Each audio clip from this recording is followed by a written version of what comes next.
Welcome to happy to learn. Happy to লার্নে আজকে আমরা মেকানিক্স অফ স্ট্রাকচারের নতুন একটা পার্ট স্টার্ট করতে যাচ্ছি। তো আজকে আমাদের মেকানিক্স অফ স্ট্রাকচারের একটা সেকেন্ড লেকচার এখানে আমরা প্রেজেন্ট করছি। তো আমাদের টপিক ছিল elastic constant and principal stress. So বিভিন্ন ইলাস্টিক কনস্ট্যান্ট সম্পর্কে আমরা আগেই জেনেছিলাম। তো আজকে আমরা যে টপিকটা নিয়ে আলোচনা করব সেটা হচ্ছে পয়সনস রেশিও। ঠিক আছে, তো এই Poisson's ratio one of the elastic constant. তো এইটা আমরা কিভাবে ডিফাইন করি বা এটা আমরা কিভাবে ক্যালকুলেট করব, কিভাবে বুঝবো কোনটা পয়সনস রেশিও, সেটা আমরা আজকে জানবো। তাহলে চলো স্টার্ট করা যাক কিভাবে আমরা পয়সনস রেশিওটাকে ডিফাইন করব। তো পয়সনস রেশিও সমান আমরা কি বলতে পারি? পয়সনস রেশিও সমান আমরা জানি যেহেতু এটা একটা রেশিও, তো এটাকে বলা হয় lateral strain by longitudinal strain. ঠিক আছে, স্ট্রেন মানে কি জানি আমরা? স্ট্রেন মানে হচ্ছে, স্ট্রেন কথার অর্থ হচ্ছে যে আমরা কোনো একটা ফোর্স অ্যাপ্লাই করলে তার মধ্যে যে চেঞ্জেস আছে সেটাকে আমরা স্ট্রেন বলি। ঠিক আছে, তো সেটা ল্যাটারাল হতে পারে বা লংগিটিউডিনাল হতে পারে। তো সেই ল্যাটারাল স্ট্রেন আর লংগিটিউডিনাল স্ট্রেন তার যে রেশিও সেটাকে আমরা বলি পয়সনস রেশিও। মানে কোনো একটা আইটেমের উপরে বা কোনো একটা সাপোজ একটা বারের উপরে যদি আমরা ফোর্স অ্যাপ্লাই করি তাহলে তার মধ্যে যে স্ট্রেনটা তৈরি হয় বা তার যে ডিফরমেশন তৈরি হয়, সেই ডিফরমেশনটার যে রেশিও সেটাকে আমরা কি বলছি? পয়সনস রেশিও। ঠিক আছে, তো চলো একটা ডায়াগ্রামের মাধ্যমে বুঝে নিই যে পয়সনস রেশিও জিনিসটা কি।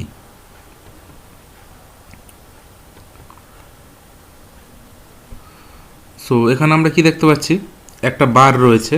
ঠিক আছে, তো তার হাইট রয়েছে এখানে আমার এইচ আই, এটা আমরা ডিনোট করছি, এটা হচ্ছে অ্যাকচুয়ালি ইনিশিয়াল হাইট।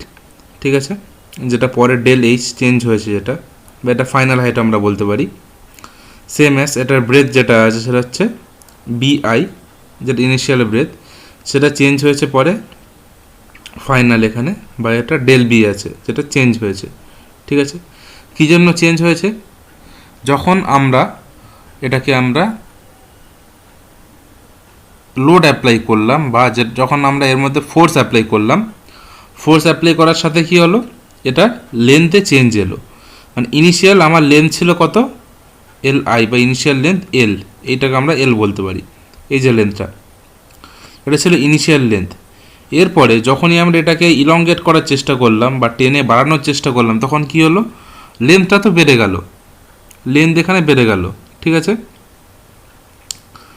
লেন্থ এখানে বেড়ে গেল কত? ডেল এল পরিমাণ হয়ে গেল। আগে ছিল এল, এখন হলো ডেল এল। ঠিক আছে, আইটা এখানে ডিনোট করছে ইনিশিয়াল লেন্থ।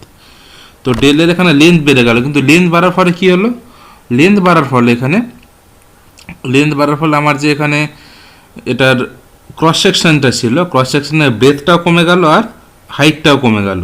ঠিক আছে, সো এই যে চেঞ্জটা, এইটাকে আমরা বলছি পয়সনস রেশিও। ঠিক আছে, এটা যেহেতু আমরা স্ট্রেচিংয়ের ক্ষেত্রে নিয়েছি, সো এক্ষেত্রে আমার এটা লেন্থটা বাড়ার সাথে সাথে ক্রস সেকশন কমে গেল আর হাইটটাও কমে গেল। এবারে সেম অ্যাজ অপোজিট যদি আমরা কম্প্রেশনের ক্ষেত্রে নিই, যেহেতু এটা ইলংগেশন হয়েছে তার জন্য লেন্থ বাড়ছে আর ক্রস সেকশনের উইথ আর হাইটটা কমছে। সেম অ্যাজ যদি আমরা কম্প্রেশনে নিই তাহলে কী হবে, জিনিসটা অপোজিট হবে, লেন্থ কমবে, তখন কী হবে, ক্রস সেকশন এরিয়ার ব্রেথ যেটার হাইটটা ইনক্রিজ করবে। ঠিক আছে, তো যদি আমরা সেক্ষেত্রে কম্প্রেশনে নিতাম তখন কি হতো,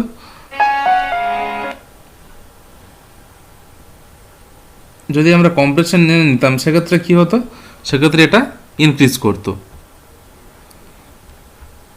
সো আমরা যদি কম্প্রেস করি সেক্ষেত্রে কী হবে, সেক্ষেত্রে আমরা আস্তে আস্তে জিনিসটা ইনক্রিজ করবে কোথায়, এই দিকে ইনক্রিজ করছে। যখন আমরা কম্প্রেস করব এরমভাবে ভিতরের দিকে জিনিসটা ইনক্রিজ করে যাবে, মানে সেক্ষেত্রে কিন্তু আমরা দেখব হাইটটা বেড়ে যাবে। ঠিক আছে, সেক্ষেত্রে হাইটটা আস্তে আস্তে ইনক্রিজ করে যাবে যদি আমরা কম্প্রেস করি। ঠিক আছে, তো সেক্ষেত্রে হাইটটা আমরা আস্তে আস্তে ইনক্রিজ করে যাবে যদি আমরা কম্প্রেস করি। তো যখন আমরা কি বললাম যে যদি আমরা এটাকে স্ট্রেচিং নিই, স্ট্রেচিং নিলে কী হবে, এটার লেন্থটা বৃদ্ধি পাচ্ছে, আর যদি আমরা সেটা কম্প্রেস করি, কম্প্রেস করার ক্ষেত্রে আমরা হাইটটা আর ক্রস সেকশন উইথটা বেড়ে যাবে। তো তখন এই রেশিওটাই যে সেটা স্ট্রেচেবলের ক্ষেত্রেই হোক বা ইলঙ্গেশনের ক্ষেত্রেই হোক বা কম্প্রেশনের ক্ষেত্রে হোক, সেই যে রেশিওটা, দুটো স্ট্রেনের যে রেশিওটা, সেটাকে আমরা কি বলছি, মিউ বা পয়সন্স রেশিও। ঠিক আছে, তো এবার আমরা দেখে নিই যে এটাকে আমরা কী কী দিয়ে ডিনোট করতে পারি, কী কী ফরমেশন আমরা এটাকে ডিনোট করি। তো যেহেতু আমরা এখানে তিনটে অ্যাক্সিস পেলাম, ঠিক আছে, একটা আছে এক্স অ্যাক্সিস, একটা আছে ওয়াই অ্যাক্সিস, আর একটা আছে জেড অ্যাক্সিস। এক্স অ্যাক্সিসে কী আছে, ফোর্স অ্যাপ্লাই করা হয়েছে, এটা এক্স অ্যাক্সিসে আছে। উপরে কী আছে, উপরে আছে আমার ওয়াই অ্যাক্সিস। আর নিচের দিকে কী আছে, নিচের দিকে আছে আমার, বা বাইরের দিকে যেটা আছে এই বিটা, এটা কিসে আছে, এটা আছে আমার জেড অ্যাক্সিসে।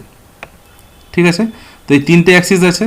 সো এই তিনটে অ্যাক্সিসে আমরা কীভাবে পয়সন্স রেশিওটা বের করছি সেটা আমরা দেখে নিই। So elongation in X direction, X ডাইরেকশনে ইলঙ্গেশন কী হবে, এখানে আমরা কী বলছি, epsilon X equals to DL by L. আমরা জানি এটাই হচ্ছে কি ইলঙ্গেশন, ডিএল বাই এল বা চেঞ্জ ইন লেন্থ, সেটা কি final length minus initial length. ঠিক আছে, final length minus initial length divide by কি ইনিশিয়াল লেন্থ। তাহলে এটা কি হয়ে গেল, এটা হচ্ছে আমার ইলঙ্গেশন এক্স ডাইরেকশানে। তো ডিএল বাই এল মানে ডিফরমেশন, মানে লেন্থের চেঞ্জ, মানে ডিএলটা কি কতটা চেঞ্জ হয়েছে ডিভাইড বাই অরিজিনাল লেন্থ, সেটা হচ্ছে কি এপসাইলন এক্স। এপসাইলন এক্সটা কি elongation in X direction, elongation in X direction সেটা হচ্ছে কি ডেল এল, মানে কতটা চেঞ্জ হয়েছে ডিভাইড বাই এল। ঠিক আছে, এইটা গেল কি elongation in X direction.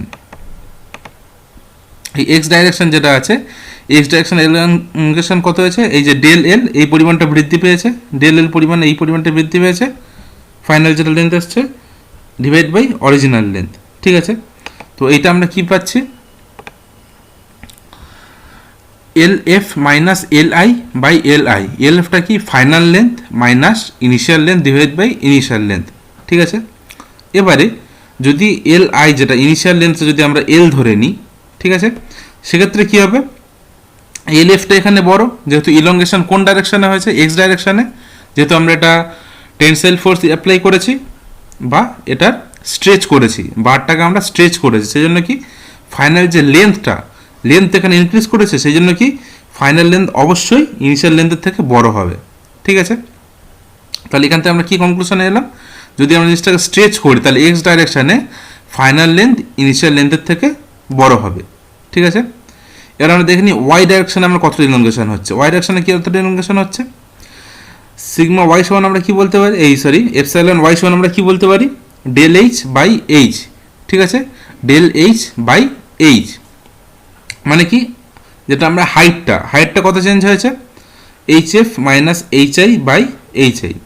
H এফটা কি final height minus initial height by final height. ঠিক আছে, এবারে এক্ষেত্রে আমরা কি দেখতে পাবো, হাইটটা আমরা কি হয়েছে এক্ষেত্রে ডিক্রিজ করেছে, হাইটটা আমার ডিক্রিজ করেছে। হাইট যদি ডিক্রিজ করে তাহলে কি হবে, আমার ফাইনাল হাইট অবশ্যই ইনিশিয়াল হাইটের থেকে কম হবে। হাইট যদি ডিক্রিজ করে থাকে তাহলে ফাইনাল হাইট অবশ্যই আমার কম হবে।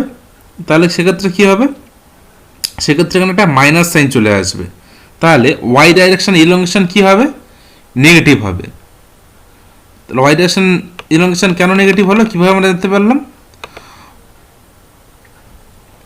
এই যে হাইটটা প্রথমে কত ছিল, এই হাইটটা ইনিশিয়াল হাইট এইচ আই, এরপরে কি এসছে এই হাইটটা ডেল এইচ। ঠিক আছে, তাহলে কি প্রথমে বেশি ছিল পরে কমেছে, তাহলে ইনিশিয়াল হাইট এখানে বেশি, ফাইনাল হাইটটা কম, ইনিশিয়াল হাইট বেশি এখানে, এইচ আইটা বেশি ইনিশিয়াল হাইট, ডেল এইচ এটা কি ফাইনাল হাইটটা কম, এটার থেকে এটা কম, যেহেতু আমরা স্ট্রেচ করেছি ফাইনাল হাইটটা কমে গেছে। তাহলে আমরা এখানে কি বলতে পারি, তাহলে আমরা এক্ষেত্রে কি বলতে পারি যে ফাইনাল যে হাইটটা সেটা অবশ্যই ইনিশিয়াল হাইটের থেকে কম, সেই জন্য এখানে কি আসছে, ওয়াই ডাইরেকশানে আমার ইলঙ্গেশন নেগেটিভ আসছে। ঠিক আছে, এবার আমরা চলে যাব জেড ডাইরেকশানে। জেড ডাইরেকশানে কি আসছে, জেড ডাইরেকশানে কি ইলঙ্গেশন আসছে আমরা দেখিনি, ডেল বি বাই বি, মানে এটা কি ব্রেথটা চেঞ্জ হচ্ছে এটা। ঠিক আছে, ব্রেথের চেঞ্জ কি আসছে, সেম এস বি এফ মানে final breadth minus initial breadth divide by final breadth, ঠিক আছে। যদি ইনিশিয়াল ব্রেথটা বি আমরা ধরে নিই, সেক্ষেত্রে কি ফাইনাল ব্রেথটার ক্ষেত্রে কি হয়েছে, কমে গেছে। আমরা জানি এখানে যেহেতু স্ট্রেচ করেছি বা ইলংগেট করেছি, তখন কি হয়েছে, ব্রেথটাও কমে গেছে। তাহলে কি কি দুটো ফ্যাক্টর কমে গেছে, একটা ফ্যাক্টর বেড়েছে স্ট্রেচ করার জন্য। দুটো ফ্যাক্টর কি কি কমেছে, একটা হচ্ছে ব্রেথ, একটা হচ্ছে হাইট, এই দুটো কমেছে। আর বেড়েছে কোনটা, লেন্থটা বেড়েছে, ঠিক আছে। লেন্থ বেড়েছে, কমেছে হচ্ছে হাইট আর ব্রেথ। লেন্থটা বেড়েছে, হাইট আর ব্রেথটা কমেছে। তাহলে ফাইনাল ব্রেথ তাহলে অবশ্যই এখানে কী হবে, কম হবে ইনিশিয়াল ব্রেথের থেকে। সেজন্য এক্ষেত্রেও ইলংগেশনটা আমার নেগেটিভ আসবে, ঠিক আছে। এবারে এই ইলংগেশনগুলোকে ইউজ করে আমরা পয়সন রেশিওটা লিখব। তাহলে আমরা মিউ সমান কী লিখতে পারি, একবার মিউ সমান লিখতে পারি del H by H by del L by L. তার কারণটা কি, আমরা যে কোনো একটা ডাইরেকশানে নিই না, আমরা যদি ওয়াই ডাইরেকশানে নিই, সাপোজ যদি ওয়াই ডাইরেকশানে নিই, তাহলে কী হবে, ল্যাটারাল স্ট্রেন বাই লংজিটিউডাল স্ট্রেন, ঠিক আছে। ল্যাটারাল স্ট্রেন কী হবে, ল্যাটারাল স্ট্রেন মানে ওয়াই ডাইরেকশানের চেঞ্জ। ওয়াই ডাইরেকশানের চেঞ্জ সমান আমরা কী জানি, ওয়াই ডাইরেকশানের চেঞ্জ সমান আমরা জানি del H by H, Y ডাইরেকশানের change del H by H, ঠিক আছে। আর ওয়াই ডাইরেকশানে হচ্ছে del H by H divide by কি ডেল এল বাই এল, সেটা কি লেন্থ ওয়াইজ যেটা চেঞ্জ হয়েছে, মানে এক্স ডাইরেকশানের চেঞ্জ ইলংগেশন। তাহলে এইটা কী হবে, একটা পয়সন রেশিও। এটা নেগেটিভ কেন আসছে, নেগেটিভ যেহেতু এখানে আমার হাইটটা ডিক্রিজ করেছে, সেজন্য এটা নেগেটিভ আসছে।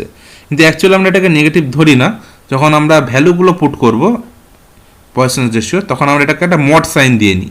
এই মড সাইন দেওয়ার জন্য এই মাইনাসটাকে আমরা অবসলিউট করে দিই, ঠিক আছে। আর আমরা কী বলতে পারি, ডেল বি বাই আপন বি। তাহলে ডেল বি আপন বিটা কি, ডেল বি আপন বি হচ্ছে এই যে জেড ডাইরেকশান, জেড ডাইরেকশানে আমার ইলংগেশন, ঠিক আছে। এইটাও নেগেটিভ, তার কারণ কি আমরা আগেই এখানে দেখে নিয়েছি যে এটা আমার নেগেটিভ এসছে ইলংগেশনটা, divide by del L by L, same as আগেরটার মতো। তাহলে এটা কি এসে গেল, এটা হচ্ছে জেড ডাইরেকশানে পয়সনস রেশিও। মানে যে কোনো একটা নিয়ে আমরা করতে পারি, হয় আমরা ওয়াই ডাইরেকশন নিয়ে করতে পারি, যেক্ষেত্রে আমরা ডেল এইচ বাই এইচ নেবো, হাইটের রেসপেক্টে নেব, বা ক্রস সেকশন উইথ বা ব্রেথের রেসপেক্টে নেব, ঠিক আছে। দুটো যে কোনো একটা নিয়ে আমরা পয়সন রেশিওটা বের করতে পারি।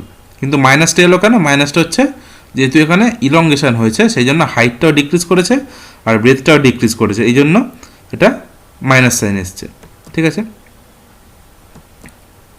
এবার আমরা কি করব, ভ্যালুস অফ মিউ, ঠিক আছে। মিউ এর কিছু ভ্যালু আমরা পাই, সেই ভ্যালুগুলো কী কী, মোস্ট অফ দ্য কেসে আমরা কী দেখতে পারি, এটার ভ্যালু কার মধ্যে লাই করে, -1 থেকে 0.5 মধ্যে, ঠিক আছে। মিউ এর ভ্যালু সবসময় থাকে -1 থেকে 0.5 মধ্যে। সো মেটালের ক্ষেত্রে মিউ এর ভ্যালু আসে 1/4 থেকে 1/3 মধ্যে বিলং করে, 1/4 টু 1/3।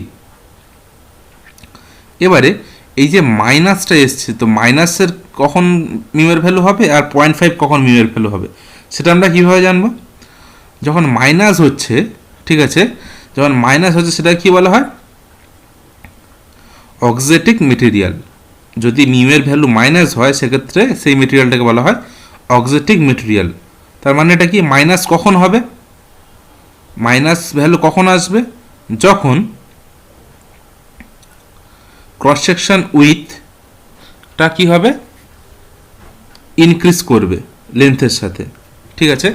লেন্থ যত বাড়বে ক্রস সেকশন উইথ তত বাড়বে, সেক্ষেত্রে কী হবে, জিনিসটা মাইনাস আসবে।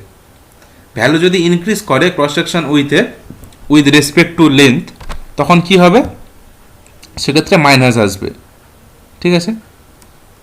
0 কখন হবে, বা এই 0.5 কখন হবে, 0.5 হচ্ছে যেগুলো ইনকম্প্রেসেবল মেটেরিয়াল, যেমন কি রাবার হতে পারে, বা যে ফ্লুইডগুলো কম্প্রেস করা সম্ভব নয়, সেটা আমার কি হবে, সেক্ষেত্রে মিউ এর ভ্যালু হবে 0.5, ঠিক আছে। এবারে 0 মিউ এর ভ্যালু কখন হতে পারে, 0 হয় কর্কের ক্ষেত্রে। কর্কের ক্ষেত্রে কি হয়, এটা একটা সম্পূর্ণ ডিফারেন্ট আইডিয়া। এটা কর্কের ক্ষেত্রে কি হয়, কর্কে আমরা লেন্থ যখন বাড়ানোর চেষ্টা করব, তখন কিন্তু এটা থিকনেসের বা হাইটের কোনো চেঞ্জ আসবে না, ঠিক আছে। যখন আমরা লেন্থ বাড়ানোর চেষ্টা করবো, মানে ডেল এল যে চেঞ্জ হবে তার রেসপেক্টে ওই যে হাইট বা ব্রেথের কোনো চেঞ্জ আসবে না, সেই জন্য এটা একমাত্র 0 হতে পারে। কিন্তু যদি অপোজিটটা হয়, যদি আমার লেন্থের কোনো চেঞ্জ না আসে আর যদি আমার ব্রেথ আর হাইটটা যদি আমার চেঞ্জ হতে থাকে, সেক্ষেত্রে কী হবে, সেক্ষেত্রে মিউ এর ভ্যালু কিন্তু ইনফিনিটিভ হয়ে যাবে, মানে সামথিং বাই 0 ইকুয়ালস টু সেক্ষেত্রে ইনফিনিটিভ, কিন্তু 0 বাই সামথিং কিন্তু ইনফিনিটিভ নয়। ঠিক আছে, কারণ আমরা ফার্স্ট ইকুয়েশনে কী পেয়েছিলাম, ফার্স্ট ইকুয়েশনে পেয়েছিলাম কি, যে মিউ equals to longitudinal strain by lateral strain. সেক্ষেত্রে যদি লঙ্গিটিউডিনাল স্ট্রেন 0 হয়ে যায়, সেক্ষেত্রে ল্যাটারাল স্ট্রেন কিন্তু একটা থাকবে, সেক্ষেত্রে আমরা 0 বলতেই পারি এটাকে। কিন্তু যদি ল্যাটারাল স্ট্রেনটা 0 হয়ে যায়, সেক্ষেত্রে কিন্তু মিউ এর ভ্যালু হয়ে যাবে ইনফিনিটি। তাহলে মিউ এর ভ্যালু 0 কখন হবে, কর্ক টাইপের যে মেটেরিয়াল, যেটার আমরা লেন্থ ইনক্রিজ করলেও হাইট বা উইথের কোনো চেঞ্জ হয় না, সেক্ষেত্রে মিউ এর ভ্যালু হয়ে যায় 0। ঠিক আছে, তাহলে এইটা গেল একটা মিউ এর ভ্যালু। তাহলে এই 3টে টাইপের মিউ এর ভ্যালু নিয়ে আমরা আলোচনা করলাম এখানে। তাহলে আমরা কী কী টাইপের এখনও পর্যন্ত ইলাস্টিক কনস্ট্যান্ট নিয়ে জানলাম, সেটা হচ্ছে elastic modulus E, bulk modulus, elastic modulus, bulk modulus, modulus of rigidity আর পয়সনস রেশিও। এইগুলোর মধ্যে আমরা কিছু রিলেশন এবারে দেখে নেব। ঠিক আছে, রিলেশন বিটুইন ইলাস্টিক কনস্ট্যান্ট। ঠিক আছে,